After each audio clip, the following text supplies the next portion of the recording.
Welcome to another edition of Carnivore Bites. I'm your host, Jeff Sherman, along with Dr. Eric Lopkin. And we have some very interesting topics in the news. This you can't make up. You couldn't make this up in a B movie. They have classified documents have been found. They actually were found before the November midterms, but now have just come to light. So there's classified documents in the Biden library, which suggests maybe what comic books, but that's another issue. Puts obviously Garland in an unbelievably precarious position. In fact, Alan Dershowitz commented that it's virtually impossible to indict Trump at this point because of that. And then one kind of humorous note before I get your comments is that in his rebuttal, again, Biden can't help himself to it's to say spin some Pinocchios, mention the fact that in between his tenure as VP and president, he was a professor at UPenn. And I was an NBA star. Go ahead, Dr. Lopkin. Yeah, I mean, the hypocrisy here is tremendous. And the underreporting. The liberal media keeps saying, oh, well, this is apples and oranges. It's very different.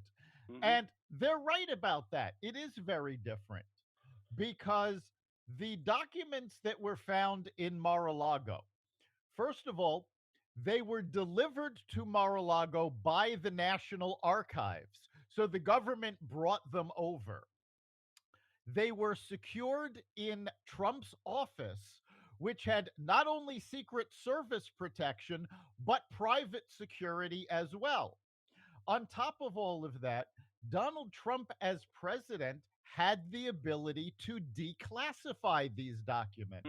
All now, true. How does that compare to what happened with Biden? Biden's documents were mixed in with non-classified materials.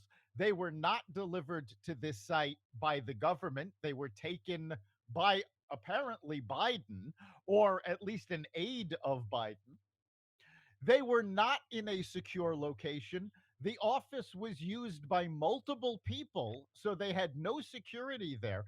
And in fact, these offices were used by a think tank that Biden participated in. So isn't that an oxymoron, though? A think tank with Biden? A think tank, yes. And just as important, as vice president, Joe Biden did not have the ability to declassify documents. So, yes, it's apples and oranges, but unlike what the liberal media wants you to believe, what Biden has done is much worse. 100% agree. Also find it very interesting. The president of UPenn got a plum assignment, speaking of fruit, some overseas assignment. So she's out of pocket now. Can't be reached for comment. Of course not. And something else to keep in mind is that when the government went after the documents that Trump had, yes, Trump fought them on it over whether or not he would turn them over. But when the Biden documents were discovered, they completely covered it up. The only reason it came out is because somebody leaked it to CBS News. And the predominant theory on this, it was leaked by somebody Biden should be running for re-election. Very interesting. We'll see how it plays out. As I'm preparing for the podcast, did check. CNN did run the story, and so did CBS on their website. So we'll see how this is. I think something. Well, again, CBS are the ones. CBS no, is I understand the ones that, but broke the story. Yeah, but it is on. It was also mentioned on The View, and Joy Behar had a great comment where she says, "Well, we know Trump is a criminal, so we can't believe him.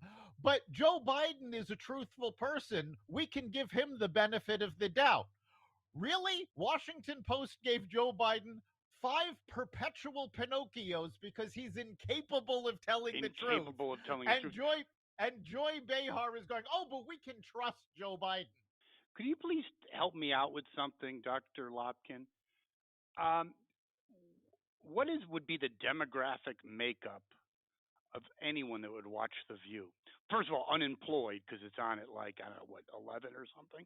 Other than that, it can't be exactly Mensa candidates No, I'm guessing their core demographic is unemployed, uninformed, and um, generally stupid. and probably I'm guessing most of the people that turn on the View are actually turning it on to see just how stupid a comment is going to be made, because there's never any value to what they're saying. No, but when you're unemployed, you have tons of time on your hand. Uh, Right. anyway, we also need to focus on Biden after 2.5 years. Finally visits the border, even though it was a sanitized visit. Finally visited the border, did not talk to any border agents, did not talk to any migrants, did not talk to anyone that had any information about what was really going on, and in fact, refused to allow the Republican representative from El Paso to accompany them. This was political grandstanding. He didn't learn anything, he didn't see anything, and based on his conversation with the Mexican president, has no intention of doing anything. 100%. I think it's part of a strategy that, again, researching for the podcast of him trying to pivot at least the optics of a pivot to more of a center right party, Yes, center left he person. has Yes. he has to look like he's moving back to the center, otherwise he doesn't stand a chance in the general election in 2024. Now, I don't know anybody that's going to believe he's truly centrist at this Oh, no, I point. disagree. I think the View viewers might Oh yes, take that. Yes, that's well, but they don't matter if they think it's he's centrist. They'll vote for him either way. exactly. Yes. So yeah, he's trying to look more centrist. He's failing miserably. And I think it's going to be very interesting what all of the investigations into weaponizing government agencies, into his business dealings with Hunter, and the new committee dealing with China will all find out about what Biden has really been up to. I think it's not going to be a fun upcoming year for Mr. Biden. I believe there's beyond the investigations. I think there's um, more than signs of a economic slowdown, which people, no matter what, even in this woke era, still vote with their pocketbooks, and also even consumer debt and other indicators, and the employment picture, like real employment. So I think there's going to be some headwinds on top of the investigations, and his inability to address any of these in a cohesive manner or coherent manner will spell his demise if Trump does not run. Well, I think even if Trump does run, because I don't think Trump is going to be able to get past the primary. I If mean, I'm sorry, I misspoke. I mean, Trump being the Republican nominee. Oh no, if Trump is the Republican nominee, he will hand the White House back to the Democrats. No There's no question doubt about it. about that. No doubt. Yes. Okay, we agree with that. So it would be interesting. A fake border visit, very interesting. In the political arena, again, McCarthy finally, I think the 15th go round, finally got the speakership of the House. I think it's a good thing for the Republican Party. Not that I'm a huge fan of McCarthy, but this chaos again indicates inability to lead and to govern. So that's in the rearview mirror. Some of the concessions actually weren't all that bad. I think he's out of the gate. I like exactly what he did. McCarthy stripped Swallow, Shift, the lying, you know what, and Omar, the anti Semitic, anti Israeli pig, of their seats. Yeah, just as he said they would. And the chaos at the Capitol did look ridiculous. But if you really think about it, this is what democracy is. And the big problem most people has was, well, why didn't they do this behind closed doors? Why are they showing how this is going on? Joe Biden campaigned that he would be the most transparent president ever. Well, guess what? This is transparency. This is how the sausage is made. If you don't want to see it, get out of the kitchen. Agreed, But but it's both parties though have been so conventions used to be a la 1968 Democratic. I mean, everything's been so sanitized that seeing the sausage is so alien on both sides to most people. absolutely. But I think it was good that people saw it. And the concessions that came out of it were Okay. overwhelmingly positive for the American people. Because some of the only concession that I have a problem with is where the Freedom Caucus demanded to be put on committees. You don't do that. That's, it's traditionally done by seniority. That's the only one I have a problem with. But some of the other concessions, and you'll notice mainstream media didn't talk about what any of these concessions were. It's blocking 1,000-page omnibus bills. So it's going to provide more transparency into how the government is actually spending taxpayer money. That's a very good point and something that needs further light on. I think these 2,000 page bills is just camouflage. It's a centrifuge Yes, for what's really. It's no reason why it can't be 5 pages. Let's cut the shit, no, and then it's a follow way up to with the hide details. it's a way to hide what the legislation is. It goes back to Obamacare where Nancy Pelosi said, "Well, we have to pass it to see what's in it." No, what this concession is saying is, "No, everybody needs to know what's in it before it even comes up for I a like vote." it very much, no matter who put it through. I think it's an excellent Right. idea. Another And con- another go ahead. concession that was made is they are going to push for a vote on term limits for Congress people. Again, to benefit the American people. And the other big concession that I found interesting was changes to rules on how the House is run. Now, most people, especially in mainstream media, were saying, well, how dare you change the rules? These rules have been in place forever.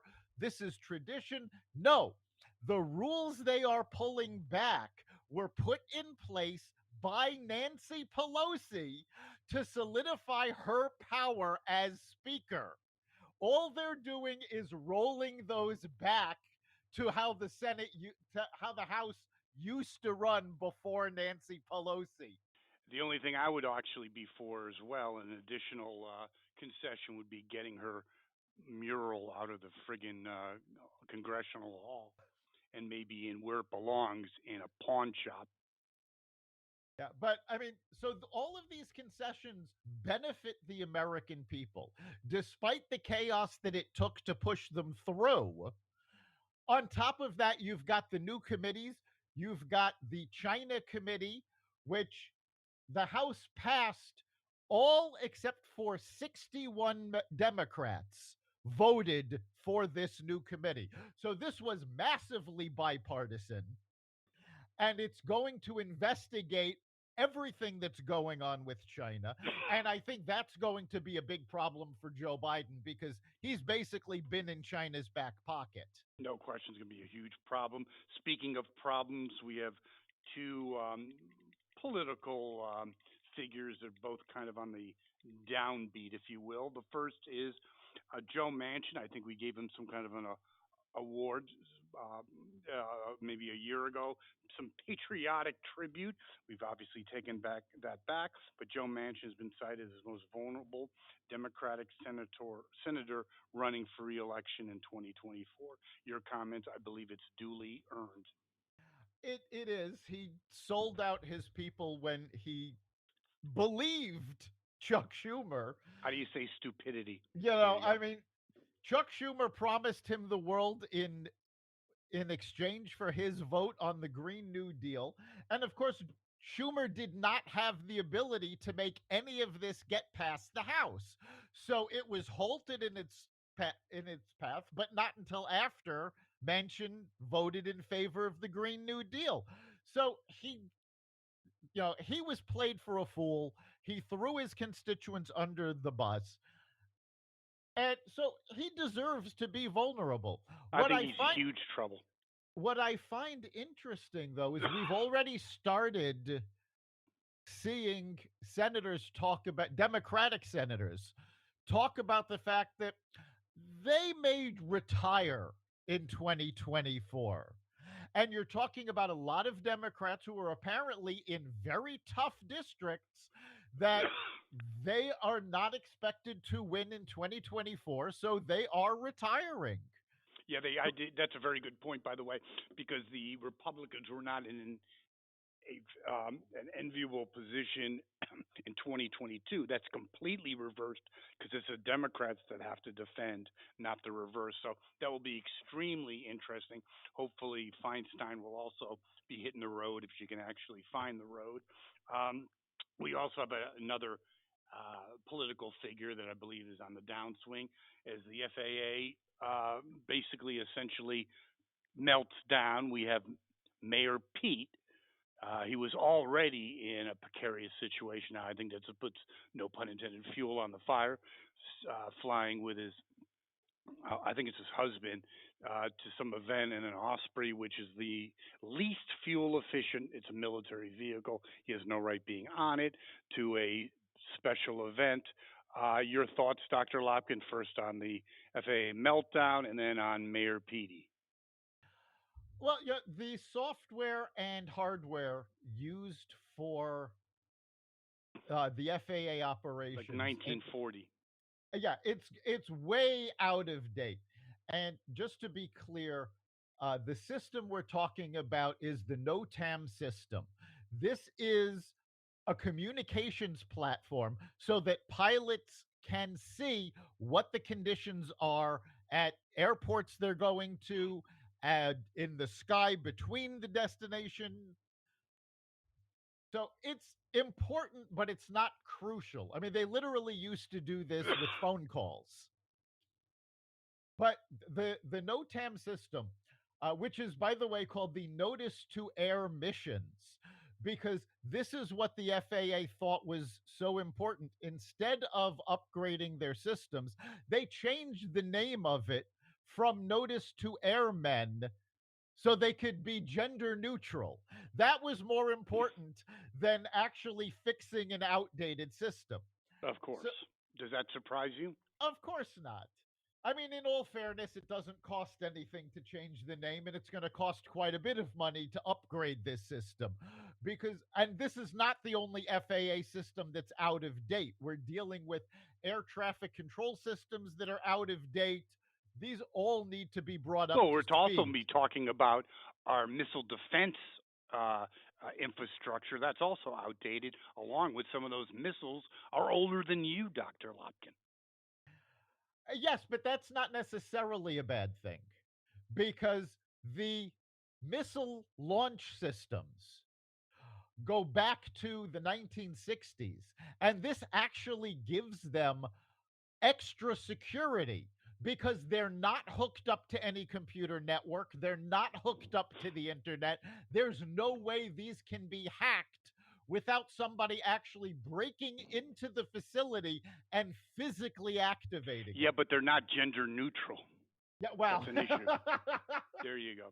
but Now let's so getting with back to. this, yeah, so with this FAA failure, this is another black mark on Mayor Pete. I think I mean, he's done.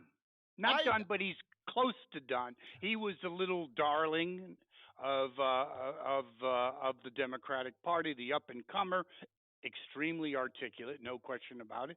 He's just effed up again and again and again, totally but tone deaf, totally incompetent, and I'm not so sure he's not hasta nuega, baby. no, I think his political career is done. I think when Biden leaves the White House, Mayor Pete will leave with him and he will go on to become a commentator on MSNBC because he's certainly not going to be elected to any position.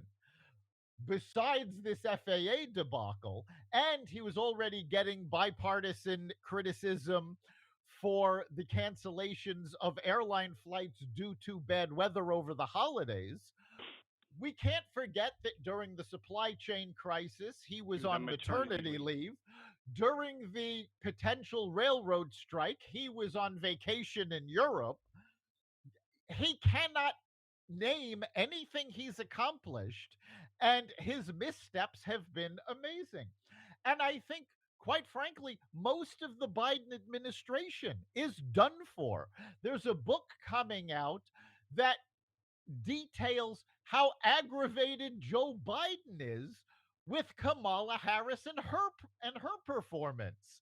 And this is what happens when you name people to positions because Checking the they boxes. check boxes instead of actually being And qualified. let's be Now, clear, I guarantee you, Mayor Pete checked boxes as well. He yes, ran a friggin' small little city, a schlock hole, by the way, and had no real accomplishment, but he checked the box left and and right. I guarantee you, they could, if all they wanted to do was find a homosexual, they could have found more qualified ones. I'm sure they could have, no question about it. Uh, Again, in the political arena, uh, Trump Trump's taxes. I think that's a lead balloon. I don't think it did anything. No, the Trump's taxes were released. The liberal media went nuts for about a day and a half, and that was the end of it because their taxes, like, oh, he didn't make as much as he said he did. Well, everybody minimize. They take as many deductions as they can. They offset profits as much as they can. That's how taxes are done. Yeah, So no. If you're a Democratic liberal, you would have no idea about that because you don't know anything about the private sector. that's true. You would have no concept of that But whatsoever. So there another there lead was, balloon. yeah, there was no smoking gun. There was no massive information that they could glean from it. It was basically just another witch hunt that fell apart. Okay, but why did Trump screw it up? And just let me Why? hear me Because out for he a second. screws everything up. He screws up every. Instead of lying and saying you're under audit, which was a lie, he could have just said, and no one would have given a shit. I wouldn't, because it's true. I don't have any obligation to release my taxes. It's just putting ammunition in the hands of my enemies. And that's it. And anyone would have understood. MSNBC, Okay. it'd be a week long program. I get it. But who cares? They're going to talk that crap anyway. Just Anyway, be honest. okay, Be honest. I do have to correct you. He was under audit. The IRS did confirm that. The lie he told was that he couldn't release the taxes That's because of I'm the sorry. audit. Yeah, you're correct. But see, But yeah, again, but the using IRS that. said, yeah, that he could have released it whether or not he was under audit or not. But it's the same story over and over again. He can't get out of the way of his own ego. And I think he's finally going to have to get out of the way of his own ego because at this point I don't see any way for him to win the primary. So he's going to have to accept that his days in the Oval Office have come to an end, and he can't even be a political power broker because he screwed that up with the November elections. No question about it. And I think you talk about his demise. Yeah, he was under attack from the day one or before day one, but he did it to him. It was a self-inflicted death. His last year in office was a horror show. Not not from policy, but from his optics. From, yeah, from personality and from his behavior. If he had just stopped, taken a breath, if somebody had taken away his phone so he would have stopped tweeting, you know, that would have been all it took. If he had just stayed on topic and talked about policy and not taken everything so personally and not lashed out at people, Yeah, if I went he on a would have been vegan fine. diet, that But would be good too. he couldn't do it. No, it's impossible. Um, Speaking of impossible, it's impossible for AOC to see say anything coherent. There was a initiative for the government to, and this is how crazy the Biden administration is, to basically take away gas stoves. Okay, no, I gotta correct you on that. It was not the Biden administration. This came from Hochul, governor of New York. and they are starting to they have announced they are banning gas stoves in all new construction in New York. The Biden administration actually came out and said this is a bad idea. We do not support this. But someone who does support it is AOC. She said that gas stoves contribute to cognitive decline, and as we talked about before the actual podcast, she must have at least 5 or 6 stoves in her dwelling. Right. Who knows more about cognitive decline than AOC? She's practically brain dead. Now, is And her career pretty much gone? I don't think it's completely gone, but it's teetering because if the government actually does ban all government officials from using TikTok, and it looks like they might because they have proven that it's a security risk, that's going to be the nail in her coffin because she can't go on Twitter anymore and lie about things. So she's left on Instagram, which she doesn't use much. She's been big on TikTok and Twitter. So now that those platforms are taken away from her, she doesn't have that influence anymore. Now she's actually going to have to try to do her job, and it will be shown just how incompetent she is. There's no question about that. I would say she's she's almost done. Yeah. I think she's almost done. Not quite done, but she went from rock star to I think there's starting to be crickets in the room. Um, let's see here. We have also the maybe the end of the free ride. You had Elon Musk at Twitter calling people back to work, and you have Iger at Disney saying that his employees need to be at work in the office at least 4 days a week. What's Yeah. your thoughts? Employers are cracking down, saying enough is enough, come back to the office. And the fact of the matter is, productivity has been dropping. And that is a big part of why we're having so much inflation. And the companies know that they need to get people, at least part time, back into the office to get them working again. And Apple has been fighting this. Tim Cook has wanted to bring people back, and his programmers are saying, no, we're doing great work outside of the office. We don't need to be in the office. Anybody who uses Apple products will tell you the quality of the products has fallen.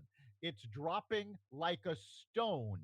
Why? Because they don't have the oversight of having the designers in the office and having the programmers in the office. So they're claiming they can do great work outside the office, but they're proving that they can't. Yeah, I think it's something called collaboration, team dynamics. That's out the window. Yeah, it's not the same on Skype. Sorry to burst anyone's bubble, but I think that chicken's already roosted, as they say. Let's see. On an uplifting note, after 40 years of screwing around with a space shuttle, NASA has indicated that I think in part because of the threat of China's intentions, wants to pursue a permanent moon base. Your thoughts? I think it's excellent I and think well overdue. it's certainly well overdue. As any science fiction fan will tell you, we were supposed to have a moon base up there in 1999. Um, There you go. Good show, by the way. right, little reference to the Space 1999 show for our younger viewers who've never heard of it. But this was supposed to be the plan way back when we were going to have a moon base, a lab to do experiments. Furthermore, there are rare, what we call rare earth elements, but they're not necessarily on Earth. The elements that China right now monopolizes that we need for battery packs, for electric vehicles, for solar panels. These are in abundance on the moon. So if we can find a way to mine these and ship them down, or even better, get a chance to study them more and be able to duplicate them artificially so that we don't have to destroy Earth and Moon mining these things. But you bring up moon mining is economically feasible. I mean, you can't mine on Mars. That's ridiculous. No matter what it's just economically unfeasible. But the moon's only 250,000 miles away. It's totally feasible to have a It mining operation on the moon. It's totally feasible. They've already proved it is economically feasible to be able to mine on the moon. Even better, they've been able to work out ways that it's economically feasible to mine asteroids, which that's great because all the asteroids are rocks floating around space. There's The no, rocks floating around AOC's head, I think. there you go. So Speaking of this can open up a huge resource. And we need to have our people on the moon before China can exploit this. no question about it, in the realm of economics with corporate layoffs, not Walmart layoffs, but substantial job layoffs seem to be, at least the momentum seems to be indicating they may be on the rise. There's an explosion of fake job offering operations intended, including interviews. I mean, going the full Monty, if you will, with the intent of getting people's, obviously, the kind of information you need to disclose in a formal job interview is quite risque. So basically, it's a ID theft operations. Have you heard about that, Dr. Lopkin? Yeah, And if you have, what's your thoughts? this is a massive criminal enterprise. They are creating fake job listings on job boards, as you said, going as far to have you fill out applications, have an interview. There are no jobs. This is just a method to get your personal information. Because when you fill out a job application, you're filling out name, address, social security number, phone number. People give out all sorts of information during a job Well, that's how they do interview. background Uh, checks. I mean, my Right. God, yeah. And they are collecting this information, stealing people's identities, stealing their credit, and in some cases, stealing their bank accounts. So everyone out there in the carnivore listening audience should be aware and do the due diligence before you jump. Obviously, if you're between jobs, it's you become very anxious, but sometimes a little teaspoonful of precaution is a good thing to do. Yes, before you go on any job interview, go on LinkedIn, look up what you can find about the company. Go on Glassdoor, look up what you can find about the company. Contact the Better Business Bureau and get information on the company. Generally, these scams are not listed in all these places, and you'll be able to figure out, wait a minute, this may be too good to be true. Well said. Um, on kind of an interesting note, it's been happening for a while as China had a policy of the one baby policy. India is now poised to surpass China as the world's most populous nation. Yeah, this is amazing because I mean, the population of India is huge to begin with, but the land mass is not. I mean, compared to China, it's a much smaller Much area smaller. that all of these people are crammed into. And I think that's going to cause so many problems for I mean, we've been talking about overpopulation here in the US going back to the 1970s, and we've got much more space, many more natural resources than a place like India. I don't see how that is sustainable. It's not sustainable, and it's also a bigger problem because when they talk about India, they really mean India Pakistan. Again, they've had 3 or 4 wars. They're both nuclear ready countries who've come close in the early 2000s to a nuclear conflict. And the other part of it that's troubling is that India is a huge emitter of greenhouse gases. Again, everyone criticized Trump about getting it out of the Paris Accords, but we're not the one. Of course, we pollute. I get it, but no, it's China and India that are the biggest perpetuators of greenhouse gases. That's true. And also, most people don't realize this, but India is a very close ally of Russia and China. They're not a great ally of the United States. Never been. Nope. People, right? People always say, "Well, why do we do so much with Pakistan? They obviously don't like us." That was our hedge against India cozying up to Russia and China.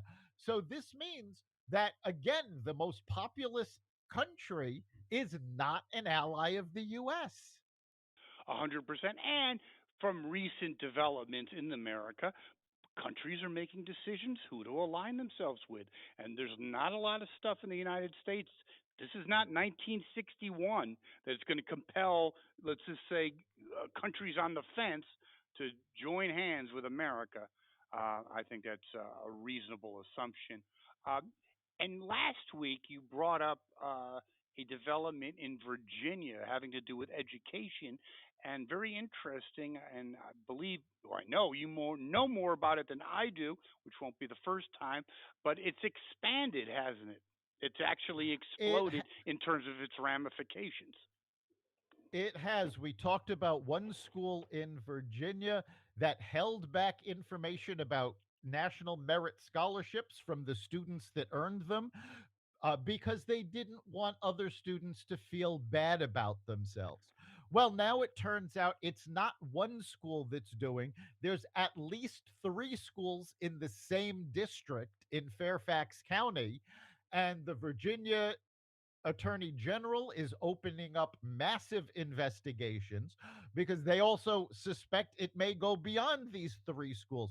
So the school board in this district made the decision to essentially cut off high achievers at the knees in order to make those that weren't putting the work in feel better about And themselves. it wasn't all And just they say, about a well, trophy, though. It is also financial underpinnings to this, and we talked about it last week. Scholarships, access to top-notch universities. yes, they I'm kept saying them lawsuit. from they kept the information from them until it was too late to apply for certain other scholarships, until it was after some college applications needed to be in, so they couldn't put on their college application that they were a merit scholar. What's really interesting is that this particular school district paid $800,000 for a diversity consultant. Of And course. apparently this is where this came from. The result of this diversity consultant has been massive, massive discrimination against Asian Americans and Jewish Americans. Well, that's happening in the higher education system as well. Let me ask you a question, Dr. Lobkin. Are they in China and India, are they worried about offending their non high achievers? Just a No, thought. There you go. they do not care about offending non-high achievers. In fact, China will actively ridicule them in order to spur on them to try to achieve. But doesn't that hurt their ego? Come on, what's going on here? Do they have Yeah, safe rooms? they they don't have safe rooms. They don't It's outrageous. care. Your feelings are Oh God, this irrelevant. is And outrageous. guess what? This is destroying our country because we are literally all these diversity programs are just switching who's being discriminated against. They're not solving any problems. Well, they never And do it. It's the not just about woke education. It's about everywhere. I mean, there's certain. I know people that have had situations where there was talk about underachievers, non-achievers, and they went to HR, and HR said you cannot fire this person. Just telling you how it is. yeah, that it happens in corporate America. Look, this is why we have Kamala Harris as a vice president. I mean, clearly she didn't get there on her merits. Even Joe Biden has been saying she's incompetent. Then that's This is something. what is Whoa, whoa, whoa. destroying America. That is an achievement, Dr. Lopkin. When you have Joe Biden saying you're incompetent, that is an achievement. You are Yeah, truly it's incompetent. absolutely amazing. And it's time this stops. We need to celebrate achievement. It doesn't matter what race or religion you are, or what gender, or whatever else you believe. It's about what you are doing. Take the initiative and achieve. That is what is going to get you ahead, And not some actually, program. no question about that. And we talk about the moon. Well, guess what? During the 60s, 50s, and 60s, it wasn't a woke agenda. We had a real emphasis on the sciences because we were behind the Russians. And guess what? We caught up. Now I'm not so sure we're capable of that. But Dr. Lopkin, another good edition of Carnivore Bites, and the venues you can hear us are multiple, aren't they, Dr. Lopkin? They are. You can catch every episode of Carnivore Bites at the Carnivore Radio website, xvadio.com/podcasts, the Apple Podcasts app, Google Podcasts, Spotify, iHeartRadio, Stitcher, Amazon Music, Audible, and other platforms that respect freedom of speech. I thank you, Dr. Lopkin, and I thank our listeners. We'll see you next time.